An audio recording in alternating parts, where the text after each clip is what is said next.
குர்ஆன் மதம் மாற சொல்கிறதா, மனம் மாற சொல்கிறதா அப்படிங்கிறத நம்ம பார்க்கணும். நம்ம எல்லாத்துக்கும் தெரியும். வந்து பைபிள் அப்படின்னாலே அது கிறிஸ்தவர்கள். புதிய ஏற்பாடு, பழைய ஏற்பாடு இப்படி கிறிஸ்தவர்கள்.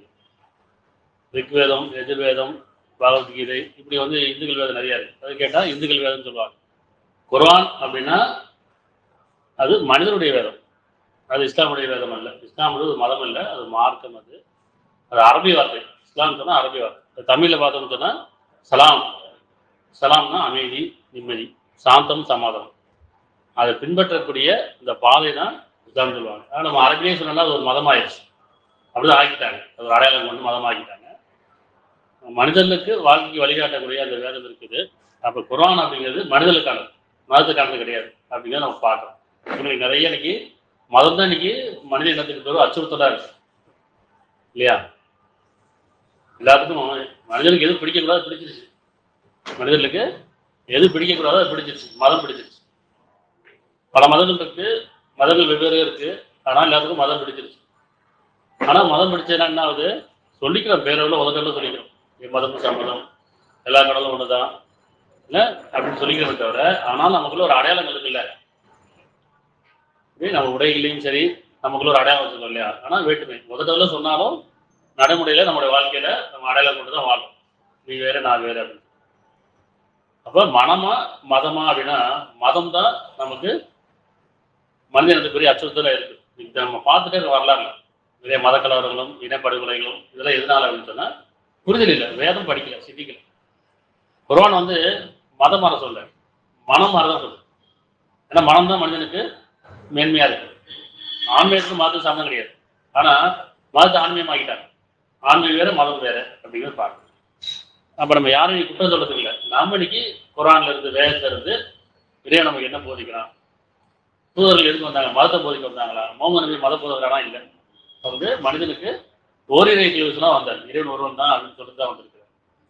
அதனால நம்ம குர்ஆன்ல இருந்து இன்னைக்கு நம்ம தெளிவுகளை பார்ப்போம். ஏன்னா குர்ஆன் இன்னைக்கு தப்பு தப்பா புரிய வச்சிருக்கிறாங்க. அது சரியா எடுத்து யாரும் படிக்கிறதுல சிந்திக்கிறதும் இல்லை. சொன்னது கேட்டே போயிட்டு இருக்கோம். அது இன்னைக்கு வெவ்வேறுக்கும் பெரிய ஒரு குழப்பத்திலே இருக்கு. சரி, இன்னைக்கு நம்ம பார்ப்போம். அத்தியாயம் 3:138. அத்தியாயம் 3:38, 138. இது மனிதர்களுக்கு தெளிவான விளக்கமாகும். மனிதர்களுக்கு தான் சொல்றாங்க. நல்லா கவனிக்கணும். குர்ஆன் படிக்கும் போது நிதானமா, கவனமா, தெளிவா படிக்கணும். அப்படியே ஓதிட்டே கூடாது. நம்ம மாட்டு மொழியில அரபில ஓதும் போது நமக்கு புரியுறது இல்லை. ஆனா அரபில ஓதுனாதான் புண்ணியம் நினைச்சிட்டு இருக்கிறாங்க. அப்படி ஓதுறது கேட்டா புண்ணியம் நினைச்சிட்டு இருக்காங்க. வாழணும், இது வாழ்க்கைக்கு வழிகாட்டு இல்லையா? அப்ப இது மனிதர்களுக்கு அப்படின்னு ஒரு இஸ்லாமியருக்கு மூமின்களுக்கு வரல, மதத்துக்கு குறிப்பிட்டாங்க. மனிதர்களுக்கு தெளிவான விளக்கமாகும், பயபக்தியுடையவர்களுக்கு நேர் வழிகாட்டியாகவும் நற்போதனையாகவும் இருக்கு. மனிதர்களுக்கு அப்படின்னு திருப்பி திருப்பி நம்ம கவனிக்கிறாங்க. மனிதர்களுக்கு தான் அங்க வந்து இந்த மதத்தை குறிப்பிடுங்க. ஏன்னா இந்த குர்ஆன் வந்து மனிதர்களுக்கானதா, மதத்துக்கானது கிடையாது. அப்ப இது தெளிவான விளக்கம் சொல்லலாம். இது குர்ஆன் தெளிவானது, விளக்கமானது, சகலவித உதாரணம் சொல்லப்பட்டதுன்னு சொல்லலாம். பயபக்தியுடன் நேர் வழிகாட்டும். நம்ம நிறைய பக்தி இருக்கு, பயம் கிடையாது. அப்படித்தானே? பக்தி இருக்குன்னு அர்த்தம் மதத்தின் அடிப்படையில் பக்தி இருக்கு. நான் இந்த மதம், நீ இந்த மதம், அந்த மதம் சொல்லி பக்தியை காமிச்சுக்கிறோம். மதம் சடங்கால காமிச்சுக்கிறோம், உடையால காமிச்சுக்கிறோம், தாடி வச்சுக்கிறோம், தொகை போட்டுக்கிறோம், வந்து திருநூறு பூசிக்கிறோம், சிலுவை வச்சுக்கிறோம். இதெல்லாம் வந்து பக்தின்ற பேர்ல காமிக்கிறோம். சரிங்களா? அப்ப பயமும் கலந்து இருந்தாதான் அது பேர் பக்தி. பயம் தான் என்ன? உள்ளச்சம். இதுதான் பயபக்தின்னு சொல்லுவாங்க. நம்ம மனசுக்குள்ள பயம் இல்லை, இறைவன் நம்மளை பார்த்துட்டு இருக்க அந்த பயம் இல்லை. நாளைக்கு நமக்கு இறைவனுக்கு பதில் சொல்லுன்ற பயம் இல்லை. நம்மளுடைய எண்ணங்களாகட்டும், நம்மளுடைய செயலாகட்டும் பயமே கிடையாது. ஆனா பக்தின்ற பேர் நம்ம சடங்கு பண்ணிக்கிறது. அப்ப இறைவன் வந்து சொல்றா, பக்தின்னு ஏதோ சொல்றான், பயம் கலந்ததுதான் பக்தி, பயமே இல்லைன்னா பக்தி கிடையாது. நம்ம மனிதர்களுக்கு காட்டுறோம், பக்தியை கொண்டு காட்டுறோம். ஆனா இறைவனுக்கு உருவம் தேவையில்லை, உள்ளம் மட்டும் தான் தேவை. இறைவன் உள்ளத்தை தான் பார்க்கணும். அப்படின்னு சொல்றோம். பயபக்தியுடையவருக்கு இது நற்போதனையாக இருக்கிறார். இது இந்த குர்ஆன் பயபக்தியுடன் பயபக்தியுடன் எல்லாத்துக்கும் தான் செய்யும். மதம் கடந்து இருக்குல்ல, இந்த மதத்தை தான் பக்தி இருக்கானா இல்லை, இந்த மதத்தை தான் பயம் இருக்கானா இல்லை. மனசாட்சியுடைய ஒவ்வொருத்தருக்கும், நியாய உணர்வுடைய ஒவ்வொருத்தருக்குமே அந்த பயபக்தி இருக்கும் இல்லையா? கடவுள் பார்த்துட்டு இருக்காங்க அந்த பயபக்தி. அப்ப இந்த பயபக்தி வந்து நற்போதனையா இருக்குதுங்க. அடுத்து 68:52, அத்தியாயம் 62:52. இது எல்லா மனிதர்களும் மதம் கடந்து இந்த குர்ஆனை பார்க்கணும், எல்லா மனிதர்களுக்கும் இந்த குர்ஆன் போய் சேரணும். அதாவது எப்படி சிந்திக்கணுங்கிறத நம்ம ஒவ்வொரு ஆயத்தா பார்க்கணும். ஏன்னா எந்த இமாம்களும் எந்த பள்ளியாசலும் இந்த அளவுக்கு வந்து வசனங்கள் இவ்வளவு வசனங்கள் எடுத்து சொல்லி இப்படிதான் படிக்கணும் சிந்திக்கணும்னு சொல்லி கொடுத்துருக்காங்க. ஓதுறாங்க, அவ்வளவுதான், அரபியில ஓதுறாங்க. மற்றபடி இது ஓதுன புண்ணியன்னு கேட்கிறாங்க, ஓதுனா கேட்டது புண்ணியன்னு நினைக்கிறாங்க. அப்படி கிடையாது. வாழணும், இது வாழ்க்கைக்கு வழிகாட்டு. சரி, 68ல் 52 இது அகிலத்தார் அனைவருக்கும் நல்லுபதேசம் என்று வேறு சொல்ல முடியாது. இது வந்து மனிதனுக்கானது, மதத்துக்கான கிடையாது. அப்ப அகிலத்தார் அனைவருக்கும் நல்லுபதேசம் என்று வேறு. இந்த குரான் இது அகிலத்தாருக்குன்னு சொல்லலாம். மதம் கடந்து மனிதரா வாழ விரும்பக்கூடியவங்களுக்கு, மனசாட்சியோட வாழ விரும்பக்கூடியவங்களுக்கு, நியாயங்களோட வாழ விரும்பக்கூடியவர்களுக்கு இது நல்லுபதேசம் என்று வேறு இல்லை. அகிலத்தாருக்குன்னு சொல்லணும். இங்க மதம் சொல்லலை. ஏன்னா நம்ம சொல்லுவோம் இல்லையா, பைபிள்னா கிறிஸ்தவருக்கும் தெரியும். மற்ற வேதங்கள் இருக்கு, பகவத்கீதை இருக்குது, இது வேதம் இருக்குது, ரிக்வேதம் இருக்கு. இந்த வேதம்லாம் கேட்டால் அது இந்துக்களும் தெரியும். குர்ஆன் முஸ்லீம்களுக்கே இருக்காங்க. முஸ்லீம் கணக்கு கிடையாது. முஸ்லீம்க்கு நம்ம அடுத்த சப்ஜெக்ட் பார்ப்போம். முஸ்லீம்னா என்னது அரபி சொல்லுது, அது இஸ்லாம்னா அரபி சொல்லுது. அப்போ இங்க என்ன சொல்ல, மனிதர்களுக்கானது இது அகிலத்தார் அனைவருக்கும் நல்ல விஷயம் என்று வேறு இல்லை சொல்லும். இதன் மூலம் அவர்கள் எச்சரிக்கப்படுவதற்காகவும், இதன் மூலம் எது, இந்த வேதத்தின் மூலம். அத்தியாயம் 14 52 ஒரு வசனம் இன்னொரு வசனத்தை நம்ம சேர்த்து தெளிவு கிடைக்கும். எப்படின்னா, எப்படி நம்ம ஒரு மாலை கோர்க்கணும் செய்யணும், முத்து மாலை கோர்க்கணும்னா முத்துலாம் செதறி போயிருக்கும். அப்படின்னே செய்யணும், ஒன்று ஒன்றா எடுத்து கோர்த்துட்டே ஒன்றுனா மாலை ஆயிடும். இந்த குர்ஆன்ல பல இடங்கள்ல நிறைய உபதேசங்களும் மெசேஜ்களும் செதறி போயிருக்கு. அதை நம்ம ஒரு ஆயத்தா பார்க்கும்போது, ஒன்றுக்கு ஒன்று நம்ம சேர்த்து பார்க்கும்போது நமக்கு ஒரு தெளிவு கிடைச்சிடும், விளக்கம் கிடைக்கும். அப்படிதான் நம்ம பார்க்கணும். அப்ப அத்தியாயம் 14 52 இதன் மூலம் அவர்கள் எச்சரிக்கப்படுவதற்காக, யாரு, மனிதர்கள் பயபக்தர்கள், இதன் மூலம் அவர்கள் எச்சரிக்கப்படுவதற்காகவும் அவன் ஒரே இறைவன் தான் என்று அவர்கள் அறிந்து கொள்வதற்காகவும் அறிவுடையோர் நல்லுணர்வு பெறுவதற்காகவும் மனிதர்களுக்கு இது ஒரு அறிவிப்பாகும். என்ன சொல்ல வராங்க, குர்ஆன் என்ன சொல்லுது, வந்து தூதர்கள் என்ன சொல்ல வந்தாங்கன்னு சொன்னா, கடவுள் ஒருவன் தான், உங்க சமுதாயம் ஒரே சமுதாயம் தான் இல்லையா, பல கடவுளை வச்சு வணங்கிட்டு இருக்கீங்க, பல மதங்களை பிரிஞ்சிருக்கிறீங்க, ஆனா இறைவன் ஒருவன் தான் சொல்றதுக்கு தான் வேதம் கொடுக்கப்பட்டிருக்கு. தூதர் அதை போதிக்க தான் வந்தாங்க. தூதர் மதத்தை போதிக்க வரல, வேதம் மதத்தை போதிக்கல, சடங்கை கற்பிக்கல. வேதம் சடங்கையோ மதத்தையும் போதிக்கல, தூதரும் அதை போதிக்க வரல. உங்க வந்தது என்னன்னு சொன்னா, நீங்க அறியாமையா இருக்கிறீங்க, கடவுளுக்கு இணை வச்சுட்டு இருக்கிறீங்க, கடவுளுக்கு உருவம் கொடுத்துட்டு இருக்கிறீங்க. அவன் உணர்வானவன், உண்டசத்துக்குரியவன், பயபக்தியானவன், அவன் மறைவானவன், அருவமானவன், அவனுக்கு இணை கிடையாது, உருவமற்றவன், அதை சொல்லிதான் அவன். ஆனா என்ன செஞ்சிடும், நம்ம ஒவ்வொருத்தரும் மதங்களாகவும் குலங்களாகவும் கோத்திரங்களாகவும் பிரிஞ்சு ஜாதி சடங்களை பின்பற்றிருக்கிறோம். ஆனா பக்தி இருக்கு, எல்லாத்துக்கும் பயம் இல்லை அப்படின்னு பார்க்கணும். அப்ப இதன் மூலம், இந்த வேதத்தின் மூலம் அவர்கள் மனிதர்கள் எச்சரிக்கப்படுவதற்காகவும் அவன் ஒரே இறைவன் தான், ஒரே கடவுள் தான், ஒரே இறைவன் தான் அப்படின்னு அவர் அறிந்து கொள்வதற்காகவும் அறிவுடையோர் நல்லுணர்வு பெறுவதற்காகவும் மனிதருக்கு இது ஒரு அறிவிப்பாகும். எது, இந்த குர்ஆன் மனிதருக்கு ஒரு அறிவு. மனிதருக்கு தான் சொல்றான், திரும்பி மதத்தை சொல்ல, மதம் கடந்து இந்த வேதத்தை பார்க்கணும். அத்தியாயம் 23ல் 52 இன்னும் நிச்சயமாக உங்கள் சமுதாயம் ஒரே சமுதாயம் தான். இப்ப பல சமுதாயம் மாறி இருக்கோம் இல்லையா, பல மதங்களை தெரிஞ்சிருக்கோம். ஆனா எது சொல்றா, உங்க சமுதாயம் ஒரே சமுதாயம் தான், மேலும் நானே உங்களுடைய இறைவனாக இருக்கிறேன், எனவே நீங்கள் எனக்கே அஞ்சுங்கள். இறைவனா சொல்றேன், உங்க சமுதாயம் ஒரே சமுதாயம் தான், நானே உங்க இறைவனாக இருக்கின்றேன், எனக்கே அஞ்சுங்கள். அவ்வளவுதான். படைத்தவனுக்கு அஞ்சு கொள்ளுங்கள், படைப்பினுக்கு அஞ்ச வேண்டாம். படைப்பினங்களை நீங்க பயப்பட வேண்டாம், படைத்ததுக்கு பயப்படுங்க. யார் படைத்தாலும் அவன் உடைய இறைவன் இல்லையா. அப்போ உங்கள் இறைவன் ஒரே இறைவன் தான் சொல்றதுக்கு தான் தூதர்கள் வந்தாங்க, அதை போதிக்கிறது தான் வேதம் கொடுக்கப்பட்டுச்சு. அப்ப இது மதம் இருந்து வேதத்தை பார்க்கணும். இங்க மதம் மாற சொல்ல, மனம் மாறணும் சொல்லலாம். குர்ஆன் வந்து எப்பயுமே மதம் மாற சொல்லல, மதத்தை போதிக்கல, சடங்கை கற்பிக்கணும். இங்க மனம் மாறுங்க, உள்ளச்சம் கொள்ளுங்க, இறைவனுக்கு இணை வைக்காதீங்க, இவ்வளவுதான் இல்லையா. சரி, அடுத்து தூதர்கள் வந்து மதத்தை போதிக்க வந்தாங்கன்னா மதத்தை போதிக்கல. முகமது நபி வந்து மதத்தை போதிக்கல, இஸ்லாத்தை போதிக்கல, இறைவன் ஒருவன் தான். இஸ்லாம்ங்கிறது நம்ம அடுத்த என்னன்னு பார்ப்போம். இஸ்லாம்னா அது சமாதானமிக்க பாதை, மனிதர்களில சமாதானத்தை விரும்பி வாழுங்க, உங்களுக்கு குழப்பம் வேண்டாம், கலக வேண்டாம் அப்படின்னு சொல்லதான் வந்திருக்காங்க. என்ன சொல்றாங்க, 34:28 34 இன்னும் நாம் உம்மை மனிதகுல முழுமைக்கும் நற்செய்தி கூறுவராகவும் அச்சமுட்டி எச்சரிக்கை செய்வராகவே அன்றி அனுப்பவில்லை. மனிதகுல முழுமைக்குன்னு சொல்லலாம், மதம் கடந்து.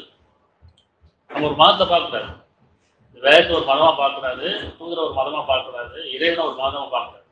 என்ன சொல்றான், நான் உண்மை யார, தூதரை முகமது நபியை, முகமது நபிய உண்மை மனிதகுல முழுமைக்கும் நற்செய்தி கூறுவராகவும் அச்சமூட்டி எச்சரிக்கை செய்வராகவும் அன்றி நான் அனுப்பவில்லை. ஆனால் மனிதர்கள் பெரும்பாலும் அறிய மாட்டாங்க, சிந்திக்க மாட்டாங்க.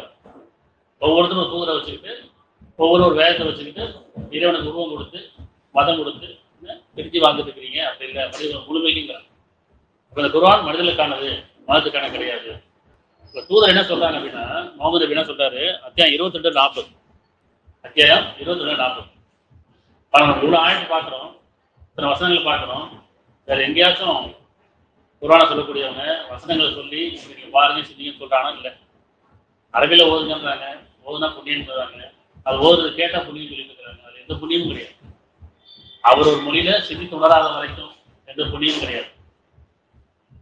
ஏன் 22:49. மனிதர்களே, நான் உங்களுக்கு தெளிவாக எச்சரிப்பவனாகவும் இருக்கிறேன் என்று கூறுகிறார்கள். மனிதர்களே, முஸ்லீம்களே சொல்ற எந்த மதத்தையும் குறிப்பிடல. மனிதர்களே பொதுவானவர், யாராவது தூதர் பொதுவானவர், மதத்துக்கானவர் கிடையாது. முகமது நபி ஆகட்டும், மற்றும் மூசா நபி, ஈசா நபி, எந்த குர்ஆன்ல சொல்லக்கூடிய எந்த நபி ஆகட்டும், யாருமே மதத்தை போதிக்க வரல. அவங்க மனிதனுக்கு உபதேசம் பண்ணுறாங்க. என்னன்னா கடவுள் ஒருவன் தான் அப்படின்னு சொல்லதான் வந்திருக்காங்க. இப்போ மனிதர்களே, நான் உங்களுக்கு தெளிவாக எச்சரிப்பவனாக இருக்கிறேன் என்று கூறுகிறார்கள். நபியே, நாம் நிச்சயமா உண்மை சாட்சி கூறுவராகவும் நற்செய்தி கூறுவராகவும் அச்சமூட்டி எச்சரிக்கையாகவும் அனுப்பிடுவோம். அச்சமூட்டி எச்சரிக்கை செய்வதாக அனுப்பிடுவோம். சாட்சி கூறுவது இந்த வேதத்துக்கு சாட்சி கூறுவது. அத்தியாயம் 33:45-46. அத்தியாயம் 33:45-46. நபியே, அதாவது முகமது நபி. இந்த வேதம் எது வேதம் யாருக்கு கொடுக்கப்பட்டிருக்கு? முகமது நபி கொடுக்கப்பட்டிருக்கு இல்லையா? இப்ப நபியே, நாம் நிச்சயமாக உண்மை சாட்சியாகவும் நற்செய்தி கூறுவராகவும் அச்சமூட்டி எச்சரிக்கை செய்வராகவே அனுப்பியுள்ளோம். வேதத்துக்கு சாட்சியா இறைவன் ஒருவன் சாட்சி சொல்வதற்காக இல்லையா? இன்னும் மனிதர்களே அச்சமூட்டி எச்சரிக்கை செய்வது. உலக வாழ்க்கை வீணானது, விளையாட்டானது, வேடிக்கையானது, மறுமைதான் நிலையானது. ஆக இறைவனுக்கு இணை வைக்காதீங்க.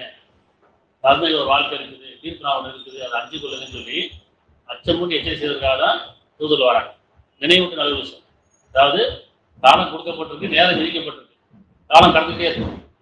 அந்த காலத்தையும் சத்தியம் மனித நஷ்டத்தில் இருக்குன்னு சொல்றதுக்கு தான் வந்திருக்காங்க இல்லையா? இன்னும் அல்லாஹ்வின்பால் அவன் அனுமதியின்படி அழைப்பவராகவும் பிரகாசிக்கும் விளக்காகவும், அல்லாஹ்வின்பால் அவன் அனுமதியின்படி அழைப்பவராகவும் பிரகாசிக்கும் விளக்காகவும் ஒளியாக வழிகாட்டக்கூடிய தூதர் உங்களுக்கு வழிகாட்டக்கூடிய வழிதான் அர்த்தம். ஒளி இல்லாம வழி தெரியாதுல்ல. ஒரு இருந்தா ஒரு பாதை இருக்கு, நம்ம வழி தெரியாம நிற்கிறோம், நம்ம அர்த்தம் தெரியும். ஒரு ஒளி வேணும், ஒரு விளக்கு வேணும். அதுதான் நமக்கு பாதை தெரியும். அப்ப என்ன சொல்லணும், நீங்க அறியாமல் இருக்கிறீங்க, சிந்திக்காம இருக்கிறீங்க, புரியாம இருக்கிறீங்க, மூட நம்பிக்கையில இருக்கிறீங்க. உங்களுக்கு ஒரு வேகத்தை கொண்டும் தூதரை கொண்டும் உங்களுக்கு ஒரு ஒளி காட்டுறேன், அதை கொண்டு நீங்க வழியா செஞ்சீங்க. அப்ப தூதர் யாரா இருக்காரு? ஒரு ஒளியா இருக்காங்க. என்ன சொன்னா, இன்னும் அல்லாஹ்வால் அவன் அனுமதிப்படி அழைப்பவராகவும் பிரகாசிக்கும் விளக்காகவும். விளக்குனா பிரகாசமே இருக்கும். நம்ம ஒண்ணு உருவம் சொல்றாரு, விளக்குனா விளக்கு இல்லை, உங்களுக்கு வழிகாட்டக்கூடியவர். தூதர் என்ன சொல்றாருன்னா, அத்தியாயம் 10:108.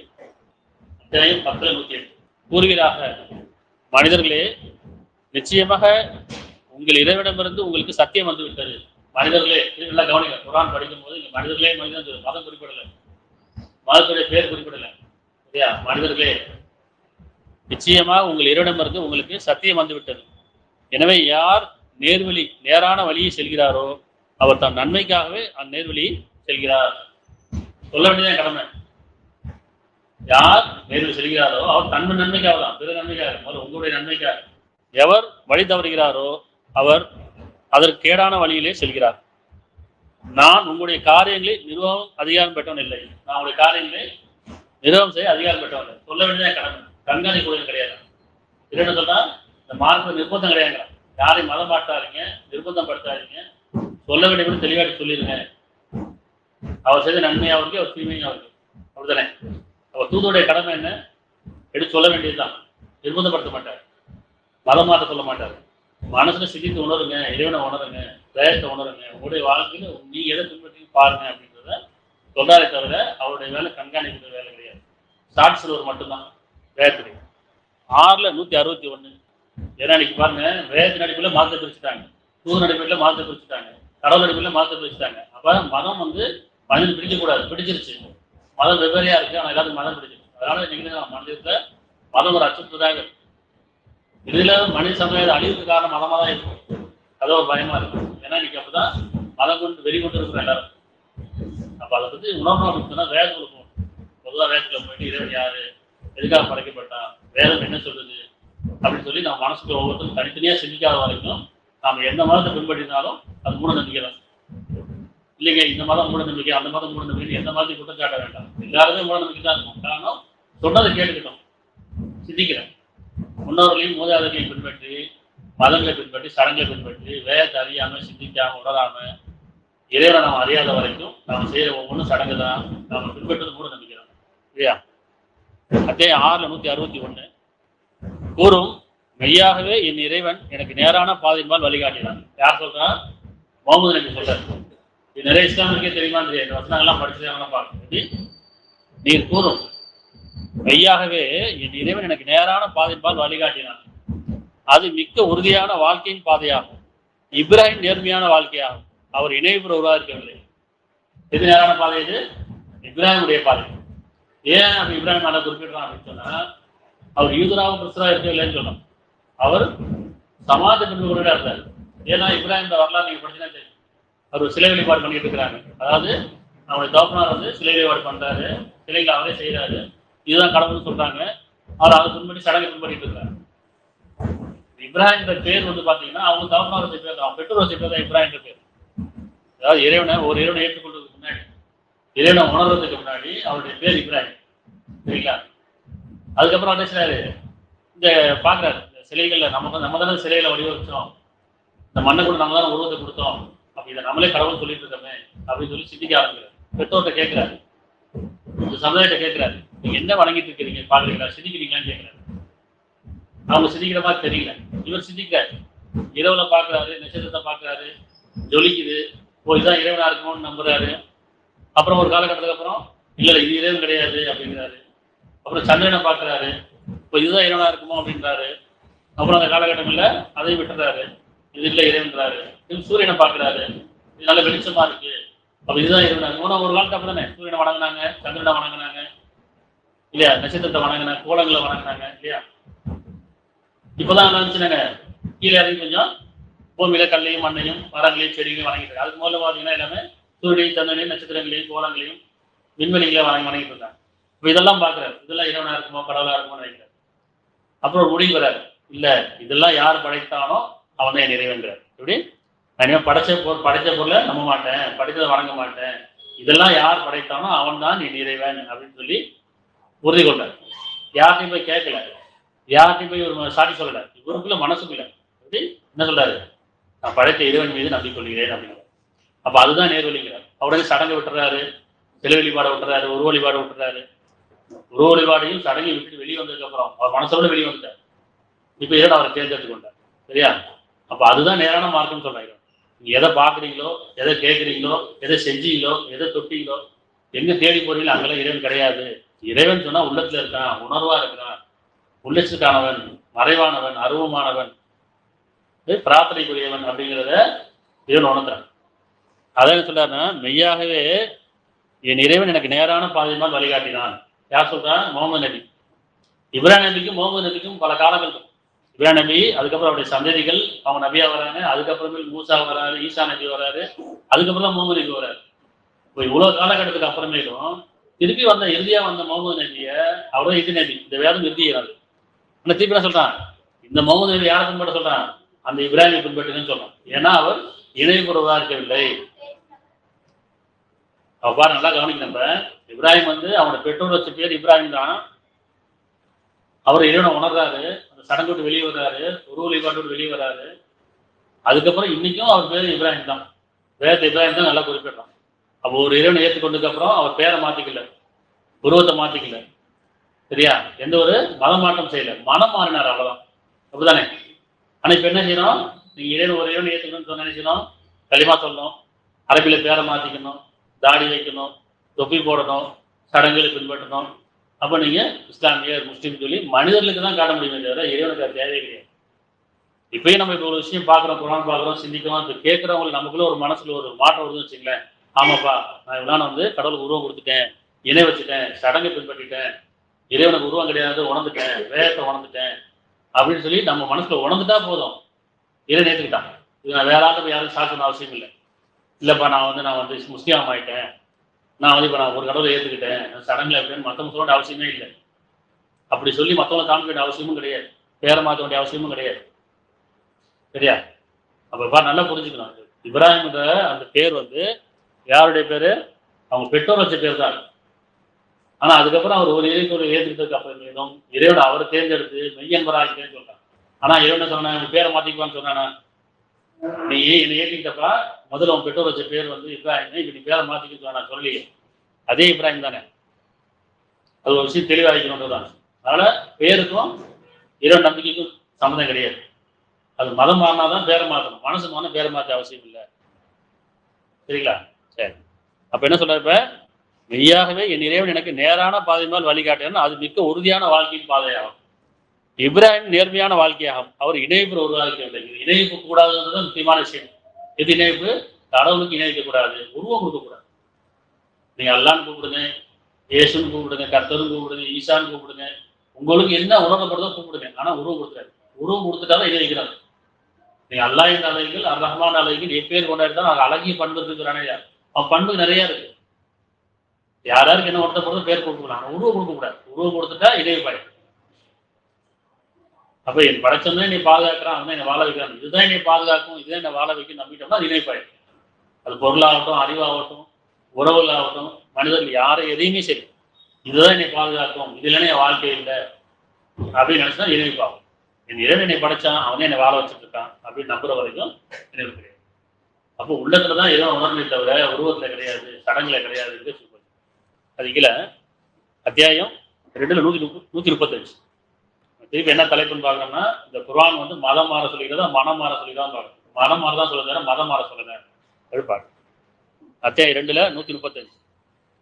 இன்னும் நீங்கள் யூதராக அல்லது கிறிஸ்தவராக மாறிவிடுங்கள், நீங்கள் நேர்வழி அடைவீர்கள் என்று அவர்கள் கூறுகிறார்கள்.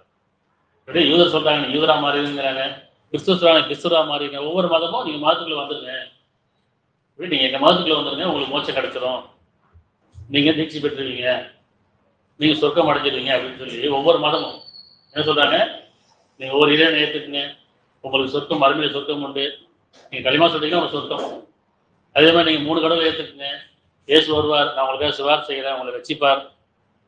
இல்ல மற்ற மதம் என்ன செய்றாங்க? எனக்கு நிறைய கடவுள் இருக்கு, அவங்க கடவுளை பார்க்க முடியாது, இவங்க கடவுளை வருவாருன்னு சொல்றாங்க, ஒரு கடவுளை காட்டிட்டாங்க. அவ்வளவுதான் வித்தியாசம் ஒவ்வொரு மதத்திலையும். இஸ்லாமில கடவுளை பார்க்க முடியாது, இறைவனை பார்க்க முடியாது, அல்ல மறைவானவர். கிறிஸ்தவத்துல இயேசு வருவார், வந்துட்டே இருக்கிறார். சரிங்களா? இந்துக்கள்ல இல்லப்பா இதுதான் கடவுள், நான் காட்டுவாங்க, பல உருவத்தை வச்சுக்கிட்டு இதுதான் கடவுள் சொல்றாங்க. ஆனா ஒவ்வொரு மதம் என்ன செய்றாங்க? மத பிரச்சாரம் பண்ணி மதத்தை சேர்த்துட்டு இருக்கிறாங்க. வாங்க எங்க கொடுத்துக்குவாங்க, எங்க கொடுத்துக்குவாங்க, நீங்க வந்து சொர்க்க நிச்சயமாயிரும், நாங்கள் சிபாரிசு செய்கிறோம், இல்லைன்னா மோட்சம் கிடைச்சிடும், நீட்சி கிடைச்சிடும் சொல்லி மத பிரச்சாரம் பண்ணிக்கிறாங்க தவிர மனசுக்குள்ள யாரும் போகவே இல்லை. என்ன சொல்றாங்க? இன்னும் நீங்கள் யூதராகவோ அல்லது கிறிஸ்தவராக மாறிவிடுங்கள், நீங்க நேர்வழி அடைவீர்கள் என்று அவர்கள் கூறுகிறார்கள், மதத்துடையவர்கள். அப்படி அல்ல, நேர்மையான இப்ராஹிம் வழியை பின்பற்றுவோம், அவர் இணையப்புறவராக இருக்கவில்லை என்று நீ கூறுகிறார். இப்ராஹிம் ஒரு இணையப்புற இல்லை, அவர் மதத்துல இல்லை, அவர் மதம் கடந்துட்டார், சடங்கு கலைஞ்சிட்டார். அப்ப நீங்களும் மதத்தை கடந்து சடங்கை கலைச்சு வாங்கன்னு சொல்றாங்க. எந்த மதத்துலையும் போயிடாதீங்க, மதம் பிடிக்கக்கூடாது, மதம் மனிதன் பிடிக்கக்கூடியது. என்ன சொல்றாங்க? இப்ராஹிம் வழியை பின்பற்றுகிறார், அவர் இணையப்புறவராக இருக்கவில்லை. நானும் என் இறைவன், வேற எந்த இணைப்பும் கிடையாது. என் இறைவன் படைச்சான், நான் அவனுக்காக வாழ்றேன். வாழும் என்னுடைய மரணமும் என்னுடைய தொழுகையும் என்னுடைய குர்பானையும் அல்லாஹ்வுடையது, படைத்தவனுக்குரியது.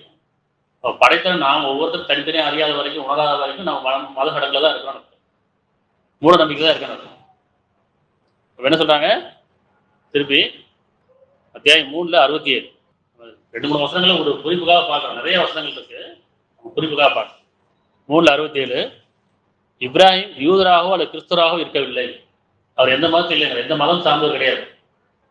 யூதர் சொல்றாங்க இப்ராஹிம், யூதரும் இப்ராஹிம் தான் பின்பற்ற, அவருடைய தந்தை இப்ராஹிம் தான். கிறிஸ்தவருக்கு இப்ராஹிம் தான் தந்தை, இங்க இஸ்லாமியருக்கு இப்ராஹிம் தான் தந்தை.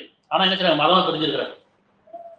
இதுதானே பாருங்க, இப்ராஹிம் யூதராகவோ அல்லது கிறிஸ்தவராக இருக்கவில்லை, ஆனால் அவர் நேர்வழியும் சமாதி விரும்புவராக இருந்தார். மனிதர்களை சமாதி விரும்புகிறார், மதத்தை விரும்பல, மதம் கடந்திருந்தார், சடங்கு கலைஞ்சிருந்தார். அவர் யூதராகவும் இல்லை, கிறிஸ்தவராகவும் இல்லை, எந்த மதத்தையும் கிடையாது. அப்ப அவர் நேர்வழியும் சமாதி விரும்புவராக இருந்தார், அவர் இணைப்பு ஒருவராக இருக்கவில்லை. மதத்தில் இருந்தாலும் இணைப்பு தான், சடங்கு இருந்தாலும் இணைப்பு தான். மனிதனோட நான் வாழணும், கூட்டம் கூட்டமா வாழணும் தான் இணைவுகிறோம். தனித்தன்மையோட நானும் இணைவுகிறோம். சரிங்களா? அத்தியாயம் 16 120. நிச்சயமா இப்ராஹிம் வழிகாட்டியாகவும் அல்லாஹ்வுக்கு அடிபணிந்தவராகவும் பற்றுடையதாகவும் இருந்தார். பாருங்க, குர்ஆன்ல பல இடங்கள்ல இப்ராஹிம் பத்தி ரொம்ப அல்ல மென்மையா சொல்றான். இப்ராஹிம் பின்பற்றி தான் சொல்றான். அந்த இப்ராஹிம் பேர் திருப்பி பார்க்கணும். அது அவர் இறைவனை ஏற்றுக்கொண்டதுக்கு அது பேர் இல்லை, இறைவனை ஏற்றுக்கொள்ளது முன்னாடி பல கடவுளை வணங்கிட்டு போது வச்சிருந்த பேர். இப்பயும் அதே பேர் தான் இறைவன் அவரை மேன்மைப்படுத்துறான், கண்ணியப்படுத்துறான். என்ன சொல்றான்? நிச்சயமா இப்ராஹிம் வழிகாட்டியாகும், வாழ்க்கைக்கு வழிகாட்டியாகும், அல்லாஹ்வுக்கு அடிபணிந்தவராகும், அதாவது படைத்தவனுக்கு அடிபணிந்தவராகும், பற்றுடையவராகும், இறைவன் மீது பற்றுடையவராகவும் இருந்தார். அவர் பெருமை கொள்வதில் ஒருவாக இருக்கவில்லை. பெருமை கைவிடுங்க. எது பெருமை? அவரவருக்கு அவர் மதத்துல பெருமை, அந்த ஜாதி சொன்னா பெருமை தானே. நான் ஒரு மதத்தை இருக்கிறது, என் மதத்துக்கு பேசுறேன், எனக்கு ஒரு பெருமை இருக்கு. நான் ஒரு ஜாதியில தான் ஒரு பெருமை, அப்படிதான் ஒவ்வொரு நினைக்கிறோம். நம்ம பெருமை கைவிடுங்கன்னு சொல்றான். அவர் பெருமை கொள்வதாக இருக்கவில்லை. அவர் இறைவனுக்கு பணிந்தவராக இருந்தார், பட்டுடையவராக இருந்தார், உள்ளச்சமுடையவராக இருந்தார். அவர் இணைவு கொள்வதாக இருக்கவில்லை. ஆக இப்ராஹிமை பின்பற்றுங்கள், சடங்கு கலைஞர்கள், மதங்களை கடந்துங்கள். 16 121. அவனுடைய அருள்படைக்கு நன்றி செலுத்துவராகவும் இருந்தார். அவன் அவரை தேர்ந்தெடுத்துக் கொண்டான், இன்னும் அவரை நேர்வழியில் செலுத்தினான். யாரை இவன் தேர்ந்தெடுத்தான்? இப்ராஹிம். அவர் எதுல வந்தாரு? தெளிவு வழிபாட்டில் வந்தார், சடங்குல இருந்தார், சம்பிரதாயத்துல இருந்தார், மதங்கள்ல இருந்தார். அதெல்லாம் கலந்துட்டு மனசுக்குள்ள மதம் மாறல, அவரு மனசு மட்டும் தான் மாறும். மனசுக்குள்ள போயிட்டு இதெல்லாம் இறைவன் கிடையாது, இதெல்லாம் கடவுள் கிடையாது, நான் பார்த்தது கடவுள் கிடையாது, நான் கேட்டது கடவுள் கிடையாது, நான் செஞ்சது கடவுள் கிடையாது, நான் தேடி போவது கடவுள் கிடையாது, கடவுள் எனக்குள்ளதான் இருக்கிறான், உணர்வா இருக்கிறான் அப்படிங்கிறத உணர்ந்தார் இல்லையா? அதுதான் அவனுக்கு அவனுடைய அருள்படைக்கு நன்றி செலுத்துவராக இருந்தார். அவன் அவரை தேர்ந்தெடுத்துக் கொண்டான், இன்னும் அவரை நேர்வழியில் செலுத்தினான். மேலும் நாம் அவருக்கு இவ்வுலகத்திலும் அழகானவற்றையே கொடுத்தோம், இன்னும் நிச்சயமா மறுமையில் அவர் நல்லவர்கள் இருப்பார். யாரு? இப்ராஹிம். அத்தியாயம் 16 120 120 123 வரைக்கும். பின்னர் நேர்மையாளரான இப்ராஹிம் வழிமுறையை நீர் பின்பற்ற வேண்டும். யாரு சொல்றான்? இறுதியா முகமது நபிக்கு இவன் சொல்றான், பின்னர் நேர்மையாளரான இப்ராஹிம் வழிமுறையை நீர் பின்பற்ற வேண்டும் என்று நாம் உமக்கு வகை அறிவித்தோம். அவர் பெருமை கொள்கிற ஒருவராக இருக்கவில்லை. பாருங்க, இப்ராஹிம் நபிக்கு முகமது நபியோட காலம் ரொம்ப தூரம், ரொம்ப அதுக்கப்புறம் நிறைய நபிமார் வந்தாங்க, நிறைய தீர்க்கதரிசி வந்தாங்க. ஆனா இறுதியா வந்தாங்க முகமது நபி. அந்த நபிங்க சொல்றா, நீங்க இப்ராஹிமை பின்பற்றுங்கன்னு சொல்றான். புரியுதா? என்ன சொல்ற? அதாவது நேர்மையாளரான இப்ராஹிமின் வழிமுறையை நீர் பின்பற்ற வேண்டும் என்று நாம் உமக்கு வகை அறிவித்தோம். அவர் பெருமைகளில் ஒதுக்கவில்லை. அப்ப மதம் மாற சொல்றானா? மனம் மாற சொல்றாங்க. யாரை பின்பற்ற சொல்றான்? சடங்கு கடந்தவரை, மதம் கடந்தவரை பின்பற்றுங்க. முகமது நபி அதான் சொல்றாரு. என்ன சொல்றாரு? இப்ராஹிம் இறைவன் எனக்கு நேரான பாதையை வழிகாட்டினா அது இப்ராஹிமுடைய பாதையாக சொன்னாரா இல்லையா? இப்ராஹிமுடைய பாதை தான் இருந்துச்சு, சடங்கு கலந்துதான் இருக்கும். நம்ம சடங்கு இருக்கிற வரைக்கும், ஒரு மாதத்துல இருக்கிற வரைக்கும் நாம் இறைவனுக்கு இணை வச்சுதான் இருக்கணும். அதான் 19. நிச்சயமாக சாந்தமும் சமாதானம் தான் அல்லாஹ்விடத்தில் வழிமுறையா. சாந்தமும் சமாதானம் தான் அல்லாஹ்விடத்தில் வழிமுறையா. இதுதான் இஸ்லாம் சொல்றாங்கல்ல, அதுல அர்த்தம் தெரியல. சாந்தமும் சமாதானம். சலாம் சொல்றாங்களே, முஸ்லீம்லாம் பார்த்தா சலாம் சொல்றாங்க. என்ன சொல்றாங்க அவங்களுக்கு புரியாது. சலாம்னா உங்களுக்கு மீது சாந்தியும் சமாதானம் உண்டாகுது, அது பின்பற்றணும்ல. சாந்தத்தையும் சமாதானத்தையும் பின்பற்றணும், அதை விரும்பணும். அதுதான் பாதை, இறைவனுடைய பாதை. அதுக்கு ஒரு பேர் கிடையாது, சடம் கிடையாது, அது மனசளவுல தான். அப்ப சாந்தமும் சமாதானம் தான் அல்லாஹ்விடத்தில் வழிமுறையா. வேதம் கொடுக்கப்பட்டவர்கள் தெளிவான விளக்கம் அவர் கிடைத்த பின்னர் தம்முடைய உள்ள போராமையின் காரணமாக மாறுபட்டனர். வேதம் தெளிவா சொல்லுது, கடவுள் ஒருத்ததான் சொல்லுது, இறைவன் ஒருத்ததான் சொல்லுது, மனிதர்களிடையே பகமை வேண்டாம், வெறுப்பு வேண்டாம், பிரிவினை வேண்டாம்னு சொல்லுது. ஆனா வேதம் அதான் சொல்லுது. வேதம் கிடைத்த பின்னரும் போராமை காரணம் பிரிதான் சொல்லும். பெருமையும் போராமையும் கூடாது, சைத்தானுடையது. இன்னைக்கு ஒவ்வொரு மதத்துக்குள்ளேயும் பல பிரிவு இருக்கானா இல்லையா? இஸ்லாமில் பல பேர், இஸ்லாம் ஒரு மதம் சொல்றோம், ஒரு மார்க்கம் சொல்றாங்க, ஒரு கடவுளை தான் நம்புறாங்க, ஒரு வேதத்தை ஏற்றுக்கொண்டாங்க, ஒரு தூதரை தான் பின்பற்றாங்க. ஆனா பல பிரிவுகளா இருக்காங்களா இல்லை? அதே மாதிரி கிறிஸ்தத்துலையும், அதே மாதிரி மற்ற மதங்களையும். காரணம் என்ன? வேத சிந்திக்கல. ஏன் பிரிஞ்சிருக்கணும்? ஒரு கடவுள் தானே, அல்லாஹ் ஒருத்தன் தான். ஒரு முகமது நபி ஏற்றுக்கிட்டாச்சு, இந்த குர்ஆன் ஒன்று தான் வேதம், இது ஏற்றுக்கிட்டாச்சு. ஏன் பல பிரிவினா இருக்காங்கன்னா அல்லாஹ் சொல்றான், அவர்கள் போராமையின் காரணமாக பிரிஞ்சுட்டார், தம்மிடையே உள்ள போராமையின் காரணமாக மாறுபட்டனர். எவர் அல்லாஹ் வழியை புறக்கணிக்கிறாரோ நிச்சயமா அல்லாஹ் கணக்கை துரிதமாக முடிப்பான். இது அல்லாட வழி, சாந்தமும் சமாதானம். ஒற்றுமையினை கயிற்று பட்டு கொடுங்க, பிரித்து விடாது சொல்லலாம். ஒற்றுமையினும் கயிற்று பட்டு பிடித்துக் கொடுங்க, பிரிஞ்சு விடாதது. பிரிஞ்சாச்சு, வேதத்தை சிந்திக்கல, வேதத்தை படிக்கல, சிந்திக்கல, உணரல, வெறும் சடங்கா படிச்சுட்டு போனதால அந்த வேதம் என்ன சொல்றது புரியல. அத்தியாயம் 3:85. இன்னும் சமாதானத்துக்கு எதிரான வாழ்க்கையை எவரனும் விரும்பினார். சமாதானத்துக்கு எதிரான வாழ்க்கை, சமாதானம் எங்க இருக்கு? மனசுல தானே. சடங்குகள் இல்லை, சம்பிரதாயத்தில் இல்லை, மனசுதான். அப்ப சமாதானத்துக்கு எதிரான வாழ்க்கையை எவரிடம் விரும்பினால் ஒருபோதும் அவரிடம் ஒப்புக்கொள்ளப்பட மாட்டாது. என்ன ஒப்புக்கொள்ள மாட்டாது? அவருடைய பிரார்த்தனை ஏற்றுக்கொள்ள மாட்டாது, செயல் ஏற்றுக்கொள்ள மாட்டாது. அப்படி நான் ஒரு சமாதானத்தை விரும்பாம மனிதர்களில குழப்பத்தையும் பெருமையும் கொண்டு இறைவனை பிரிஞ்சுட்டு ஒவ்வொருத்தரும் ஒரு மதங்கள் இருந்துட்டு இப்ப பண்ற பிரார்த்தனையும் சடங்கு இறைவனை ஏற்றுக்க மாட்டேன். அப்படித்தானே? மதங்களா பிரிஞ்சுட்டு சடங்குகளை பண்ணிட்டு மனிதர்களை பிரிவினை ஏற்படுத்தி இப்ப நீங்க செய்யற பிரார்த்தனையும் உங்களுடைய எந்த செயலும் இறைவனை ஏற்றுக்கொள்ள மாட்டேன்னு சொல்றாங்க. இப்படி சமாதானத்துக்கு எதிரான வாழ்க்கையை அவரிடம் விரும்பினால் ஒருபோதும் அவரிடம் ஒப்புக்கொள்ளப்பட மாட்டார். மேலும் இறுதி நாளில் நஷ்டமடைதில் தான் இருப்பார்கள். இறுதி நாளில் அவர்கள் நஷ்டமடைதில் தான் இருப்பாங்க. ஏன்னா நீங்கள் பெருமைக்காக மனிதர்களிலே பிரிவினை ஏற்படுத்தி ஒருத்தர் போராமை கொண்டு போட்டி போட்டு வாழ்ந்துருக்கீங்க.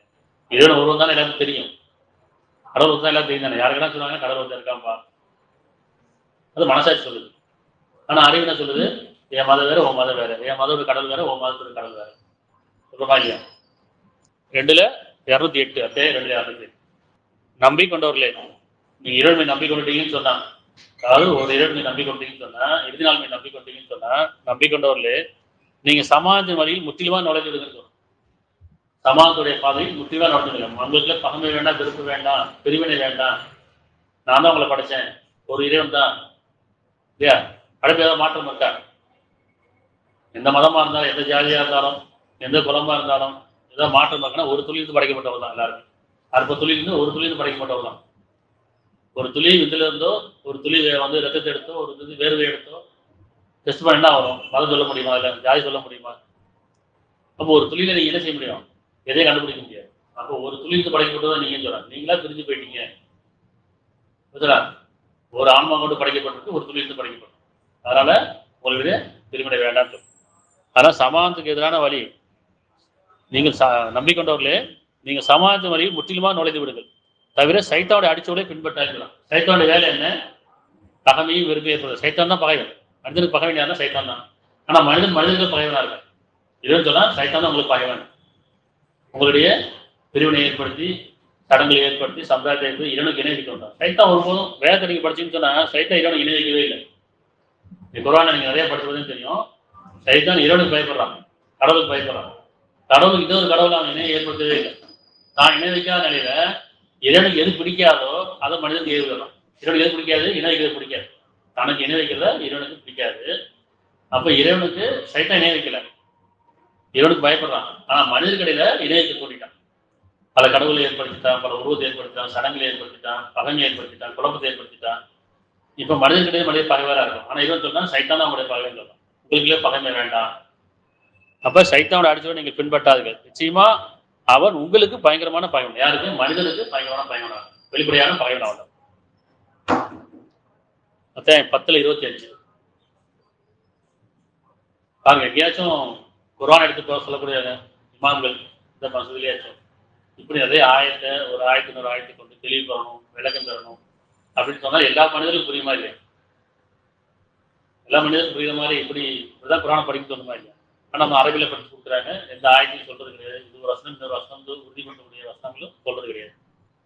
சரி, 10:25 மேலும் அல்லாஹ் சமாதானமிக்க வாழ்வெடுத்து என்பால் அழைக்கின்றான். அல்லாஹ்னா யாரு? உருவமற்றவன், எப்பொருளுமா இல்லாதவன். குர்ஆன் முதல்ல நாட்டையும் பேசுது. லா இலாஹ, லானா இல்லைன்னு அர்த்தம், இலாஹனா வணக்கத்துக்கு அர்த்தம். அப்படி லா இலாஹ அப்படின்னா லானா இல்லை, இலாஹனா வணக்கத்துக்குரியது, தெய்வம், கடவுள், நம்பிக்கை. அப்படி சொல்லலாம். கடவுள் இல்லை, இறைவன் இல்லை, தெய்வம் இல்லைன்னு சொல்லுவோம். இல்லல்லா அப்படின்னா அவனை தவிர, படைத்தவனை தவிர. நீங்க பார்க்கறதுல கடவுள் கிடையாது. படைக்கப்பட்ட எந்த பொருளும் படைக்க கிடையாது. அது கடவுள் கிடையாது. கடவுள்னா யாரு? லா இலாஹா அப்படின்னா கடவுள் இல்லை, இல்லல்லா அவனை தவிர. முதல்ல நாட்டையும் பேசுது, அப்புறம் தான் ஆர்த்தையும் பேசும். வேதம் அப்படித்தான். வேதம்ன்றது நாட்டையும் பேசும், அப்புறம் ஆர்த்தையும் பேசும், அப்புறம் பகுத்தறிவு பேசும். குர்ஆன்னா பகுத்தறிவு, பிரித்தறிவு, சிந்தித்தோணர்கள். நீங்க சிந்திக்க வழியே கிடையாது, சிந்திக்க சொல்லலை. மனிதர்களோட சிந்திக்க வழிகாட்ட மாட்டேங்கிறேன். சிந்திக்கணும்னு சொல்றாரு. பகுத்தறிவு, பிரித்தறிதல். பகுத்தறிவுல பேர்ல கடவுளை மறுக்கக்கூடாது. கடவுள் யாருன்னு உணரணும். இங்க பகுத்தறிவுல பேர்ல கடவுளை மறுக்கிறோமா இல்லை? கடவுள் கிடையாதுப்பா அப்படிங்க. கடவுள் இல்லைன்றது கிடையாது. இதெல்லாம் கடவுள் இல்லை, எது கடவுள் அப்படிங்கிறது சிந்திக்கும். கடவுள் யாருன்றதை விட கடவுள் என்னன்றதை சிந்திக்கும்.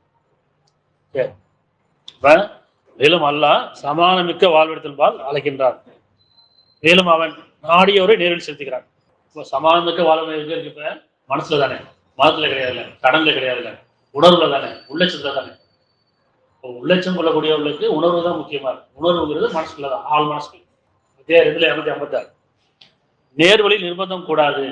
அப்படி நேர்வழி, இது நேர்வழி ஆச்சு, தெளிவாயிடுச்சு. கடவுள் யாருன்னு சொல்லியாச்சு, வேதம் என்னன்னு சொல்லியாச்சு, நேர்வழி என்னன்னு சொல்லியாச்சு. நேர்வழி நிர்பந்தம் கூடாதுன்னு சொல்லலாம். யார் நிர்பந்தம் பண்ண? மதம் மாற்ற வேண்டாம், நிர்பந்தம் கூடாது. ஏனெனில் வழிகேட்டிலிருந்து நேர்வழி முற்றிலும் தெளிவாகிவிட்டது. வழிகேட்டிலிருந்து நேர்வழி முற்றிலும் வேதம் தெளிவா சொல்லிடுச்சு.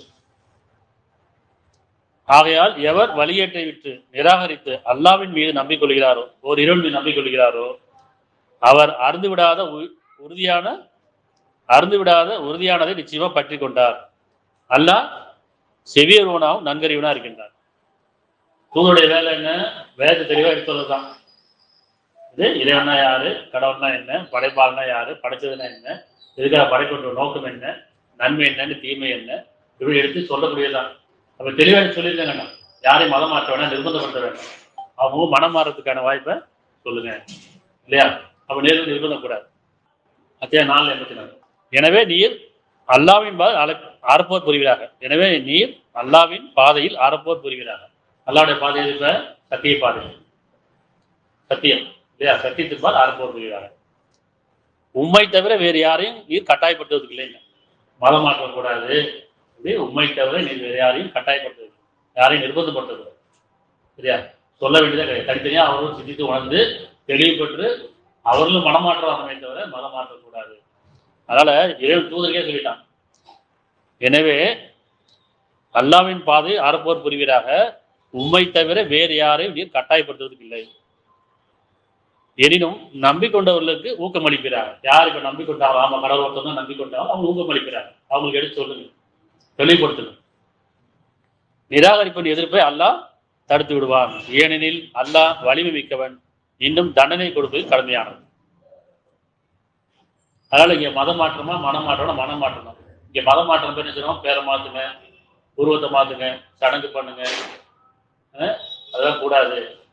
இறைவன் மறைவானவன். இறைவன் உருவத்தை பார்க்கல, உள்ளத்தை மட்டும் தான் பார்க்கணும்.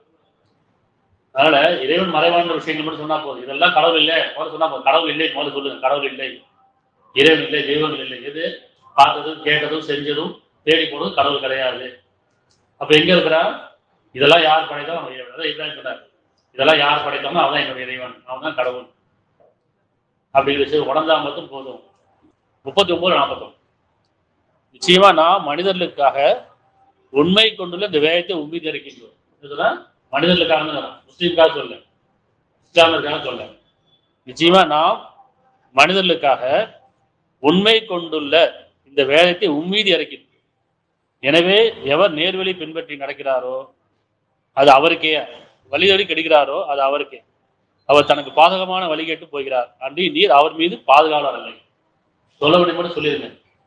யாரும் பொறுப்பு சாட்டல, நிர்பந்தப்படுத்த வேண்டாம். சரியா? அப்ப இந்த வேதம் என்ன காட்டுது? நேர்வழி காட்டுது. மனிதர்களுக்கானது, மதத்துக்கானது கிடையாது. ஒரு மதத்துக்கானதே அப்படி ஒழிச்சு அவங்களுக்கு வச்சாச்சு. இஸ்லாமியருக்கானது இஸ்லாமுக்கானது, முஸ்லீமுக்கானது. குர்ஆன்னா எல்லாரும் தெரியும், குர்ஆன்னா முஸ்லீமுக்கானது, பைபிள்னா கிறிஸ்தவருக்கானது, மற்ற வேதங்கள்னா இந்துக்கானது. அப்படி கிடையாது. பைபிள்னா கிறிஸ்தவருக்கான இருக்கட்டும், மற்ற வேதங்கள் இந்துக்கானதா இருந்துட்டு போட்டோம். குர்ஆன்னா மனிதர்களுக்கானது, பொதுவானது. மனிதர் தான் யாரு? மனசாட்சி உடையவர்கள், நியாய உணர்வு உடையவர்கள். சரியா? 10-99. அத்தையும் 10-99. நீங்க ஒவ்வொரு வருஷமும் அப்படியே வருஷம் நீங்க எழுதி வச்சீங்கன்னா உங்களுக்கு கோர்வை எழுதி வச்சும் போது அது சிந்திக்கும் போது திரும்ப ஒரு விளக்கம் கிடைக்கும். இந்த குர்ஆன் எப்படின்னு சொன்னா, இந்த குர்ஆனுக்கு நீங்க விளக்கம் தேடுவதில்லானா எழுதுவதில்லானா 7 கடல் மையானாலும் 7 கடல் சொல்றாங்க. கடல் எவ்வளவு பெரிய விஷயம் சொல்லுவாங்க இல்லையா? கட்டுறது கையளவு, கல்லாது கடலளவு சொல்லுவாங்கல்ல. கட்டுறது கையளவு, கடலாது கடலளவு சொல்லுவாங்க. ஆனா இடம் சொன்னா இந்த குர்ஆனுக்குள்ள 7 கடல் மையானாலும் அது போன்று இன்னும் கொண்டு வந்தாலும் எழுத முடியாதுங்க. குளத்துல மரங்கள்லாம் எழுதுவனாலும் முடியாதுங்க. ஆனா இந்த குர்ஆன்ல விளக்கம் பத்தல, விளக்கம் போதல, நான் இன்னும் கொஞ்சம் கதையை வச்சுக்கிறேன்னு சொல்லி போறாங்க இல்லையா, சிந்திக்காதவங்க. இப்போ குர்ஆன் தெளிவானதா இல்லையா பாருங்க. அத்தியாயம் 10:99, மேலும் இறைவன் நாடி இருந்தால் பூமியில் உள்ள யாவரும் நம்பிக்கொண்டு ஆகியிருப்பார்கள். நான் நாடி தான் எல்லாத்துக்கும் நேரடி காமிச்சிருப்பேன். அதனால இறைவன் நாடி இருந்தால் பூமியில யாவரும் நம்பிக்கொண்டவராக ஆகியிருப்பார்கள். எனவே மனிதர்கள் யாவரும் நம்பிக்கொண்டவராக ஆக வேண்டும் என்று அவர்களை நீ நிர்பந்திக்க முடியுமா? யார் நிர்பந்தப்படுத்த? மார்க்க நிர்பந்தப்படுத்தக்கூடாது, மதம் மாற்றக்கூடாது. அவருடைய மனம் மாறணும், உணர்வு பெறணும், உள்ளச்சம் பெறணும். இறைவனை அவரவர் தனித்தனியா அறியணும். ஒவ்வொருத்தங்களையும் வழிபாடுதல் எங்க இருக்குன்னா வெளியே இல்லை, பொதுவா இருக்கக்கூடாது. பொது வழிபாடுதான் கிடையாது, பொது வழிபாடுதல் கிடையாது. எனக்கான வழிபாடுகள் இங்க இருக்கு மனசுக்குள்ள. ஒவ்வொருத்தருக்கும் நான் இங்கதான் வழிபடணும், எனக்கான கோவில், எனக்கான சர்ச்சை, எனக்கான மசூதி, என்னுடைய வழிபாடுதலும் இங்க இருக்கணும். இதை நான் தூய்மையா வச்சுக்கணும். இதை நானும் அசுத்தப்படுத்தணும், அல்லது நானும் தூய்மையா வச்சுக்கணும். அப்ப நான் அசுத்தப்படுத்தாம தூய்மையா வச்சுக்கணும். இதை யாரும் இடிக்க முடியாது, இடிக்க முடியும். ஆனா வெளியே பொதுவா இருந்தா மதம் அடிப்படையில அங்க மத கலவர்களும் இனப்பாடுகளும் நடந்துட்டு இருக்காங்க. அப்ப ஒவ்வொருத்தரும் அவங்க கோயில் எங்க கட்டணும்? உள்ளத்துல கட்டிக்கணும். என்ன இறைவனுடைய இருப்பிடம் இங்கதான் இருக்கு, உணர்வா இருக்கு, உள்ளட்சத்தோட இருக்கு. இது புனிதமானதா இருக்கு, இது அசுத்தம் இல்லாம இருக்கு இல்லையா? அதை நம்ம தூய்மையா வச்சுக்கலாம். அப்ப இறைவன் நாடி இருந்தால் பூமியில் உள்ள யாவரும் நம்பிக்கொண்டவராக இருப்பார்கள். எனவே மனிதர்கள் யாவரும் நம்பிக்கொண்டவராக ஆகிவிட வேண்டும் என்று அவர்களை நீ நிர்பந்திக்க முடியுமா? நிர்பந்திக்க முடியாது. அதனால் மதம் மாற்ற வேண்டாம். எவரொருவரும் அல்லாவின் அனுமதி என்று நம்பிக்கொள்ள முடியாது.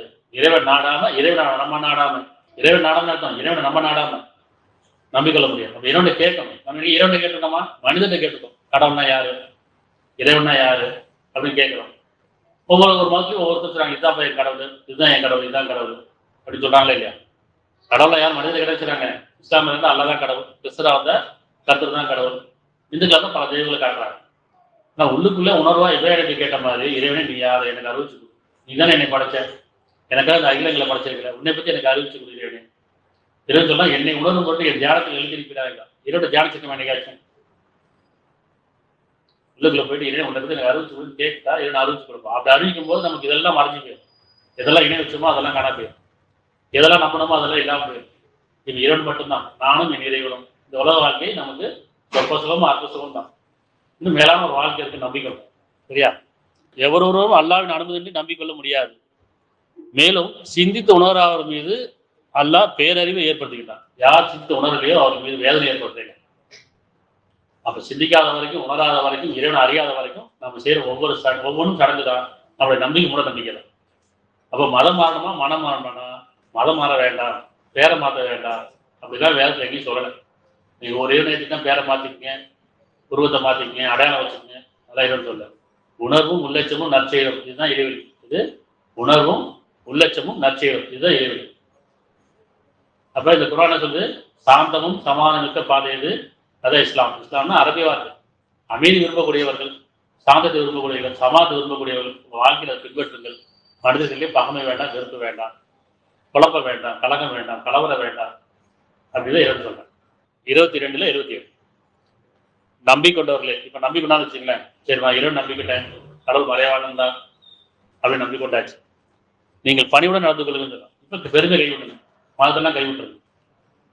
நான் இந்த மதத்தில் இருக்கிற பெருமை வேண்டாம், இந்த ஜாதியில் இருக்கிற பெருமை வேண்டாம், உங்களுடைய அடையாளங்களும் வேண்டாம், பெருமையை கைவிடுங்க, மனிதனை காட்டிக்கொள்ள வேண்டாம், பணிவுடன் நடந்து கொள்ளுங்கள்.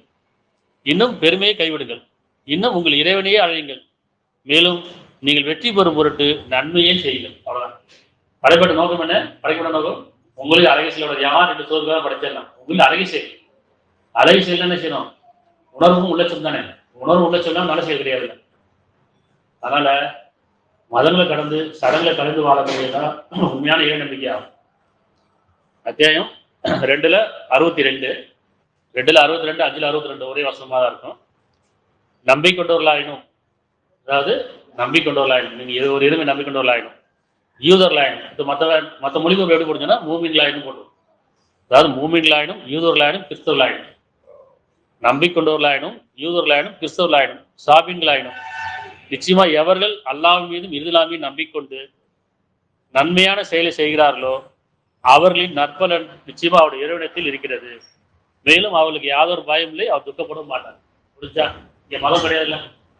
நீங்க யூதரா இருக்கீங்க, கிறிஸ்தவரா இருக்கீங்க, முஸ்லீமா இருக்கீங்க, இன்னும் வேற எந்த மதமா இருக்கீங்க, ஆனா படைச்ச இறைவன் மீது நம்பிக்கொண்டு இறுதி நாள் மீது நம்பிக்கொண்டு நல்ல செயல் செய்கிறார்களோ அவர்களுக்கு அவர் இறைவனுக்கு நற்கூலி உண்டு. அவருக்கு யாதொரு பயமில்லை, துக்கப்பட மாட்டார். இவ்வளவுதாங்க. அவன் மதம் கடந்து வாழணும். இறைவன் மதத்தை போதிக்கல, சடங்கு கற்பிக்கல. வேதம் மதத்தை போதிக்க, சடங்கு கற்பிக்கல. தூதர்களும் மதத்தை போதிக்க வரல. அப்ப மனசாட்சி உடையவர்களா வாழணுங்கிறத இங்க விஷயமே. அதனால குர்ஆன் மதத்தை போதிக்கல, மதம் மாற சொல்லல, மனம் மாற சொல்லுது. அதனால நான் வந்து பிறருக்கு காமிக்க வேண்டிய அவசியம் இல்லை. இப்பயும் உணர்ந்துட்டா போதும். வந்தவங்கல்ல நம்ம ஒவ்வொருத்தரும் ஆமா இறைவன் ஒருவன் தான், நம்ம பார்த்தாலும் இறைவன் கிடையாது அப்படின்னு நம்ம உணர்ந்துட்டா போதும். இறைவன் ஏற்றுக்கிட்டா, நம்ம மனசுல ஏற்றுட்டா. இப்ப வெளியே போய் நான் களிமா சொல்லணும், சாட்சி சொல்லணும் அவசியமே இல்லை. சாட்சிங்கிறது மனசாட்சி தான். ஒவ்வொருத்தருக்கும் சாட்சி எது? மனசாட்சி, ஆன்மா. அல்ல எங்கள் இறைவனே, எங்களுடைய வாழ்வும் எங்களுடைய மரணமும் எங்களுடைய தொழுகையும் எங்களுடைய குர்பானியும் உனக்குரியதாக ஆக்கிய இறைவனே, நாங்கள் உனக்குரியவர்களாக நாங்கள் வாழ வேண்டும், உனக்குரியாக இழக்க வேண்டும். நீ எங்களை புரிந்து கொள்ளக்கூடிய வாக்கியத்தை எங்கள் தந்தையிலே எங்களையும் எங்கள் சந்ததிகளையும் இன்னும் நம்பிக்கொண்ட ஆண்களையும் நீ பொறுப்பேற்றுக் கொள்வாயாக. நாங்கள் மதம் கடந்தவர்களாக, சடங்கை கலைந்தவர்களாக, உனக்குரியவர்களாக, உண்மையாளர்களாக, சாட்சியாளராக வாழ்வதற்கு எங்களை பொறுப்பேற்றுக் கொள்வாயாக. எல்லா புகழும் அகில இறைவனான அல்லாஹ்வுக்கு.